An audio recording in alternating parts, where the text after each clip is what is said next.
కళ్యాణం అంటే మంగళం కలుగజేసేదని అర్థం. అలాంటి మహోత్సవం సమతా కుంభ్ 2025 బ్రహ్మోత్సవాల్లో కన్నుల పండుగ సాగింది. 108 దివ్య దేశాల పెరుమాళ్లకు ఒకే వేదికపై ఏకకాలంలో శాంతి కళ్యాణ మహోత్సవం అంటే చూడ్డానికి 2 కళ్ళు చాలవు. 108 రూపాల్లో కొలువైన ఆ విభువు సంపూర్ణ అనుగ్రహాన్ని ప్రసాదిస్తారని భక్తులు నమ్ముతారు.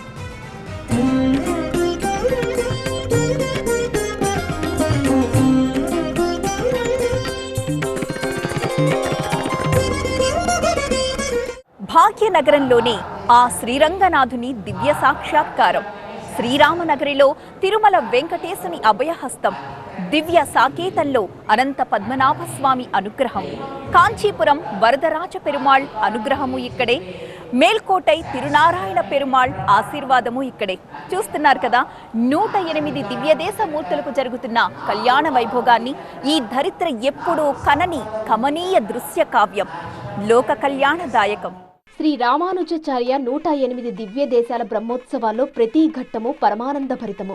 సకల లోక రక్షకుడికి, సర్వరూపధరుడికి, సర్వనామ సంకీర్తికి 108 రూపాలలో జరిగిన అపూర్వ ఉత్సవం ఇది. సమతా కుంభ్ 2025 బ్రహ్మోత్సవాల్లో 6వ రోజు శనివారం ఒకే వేదికపై శ్రీరంగం నుంచి వైకుంఠం వరకు 108 దివ్య దేశాల పెరుమాళ్లకు శాంతి కళ్యాణం జరిగింది.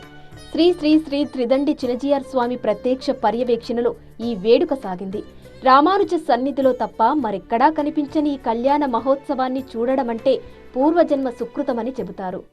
ఇంతకీ శాంతి కళ్యాణం అంటే ఏమిటి? విశ్వక్సేన పూజ పుణ్యాహవచనంతో ఈ కళ్యాణ వేడుక ప్రారంభమవుతుంది. ఆ తరువాత కంకణ ధారణ, మహాసంకల్పం, కన్యాదానం, జీలకర్ర బెల్లం అనే తంతులతో ముందుకు సాగుతుంది. ఆ తరువాత మాంగళ్య ధారణ జరుగుతుంది. ఆ తరువాత జరిగే ఘట్టం కన్నుల పండుగగా ఉంటుందని చెప్పొచ్చు. అదే తలంబ్రాల ఘట్టం. ఈ జగతిని పాలించే ఆ దేవదేవుడు అమ్మవారి మెడలో పూలమాల వేసే మాల మార్పిడి ఘట్టం అద్భుతంగా ఉంటుంది. మంగళసూత్రంలో లక్ష్మీ అమ్మవారిని ఆవాహన చేసి పూజలు చేశారు.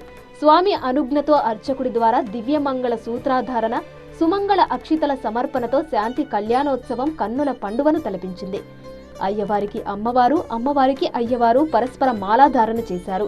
భక్తి ప్రపత్తితో దేవాదేవేరీలకు నైవేద్యాలను నివేదించారు పండితులు. ఇలాంటి కళ్యాణాలను ఎన్నో జరిపించుకునేలా దీవించమని వేడుకున్నారు.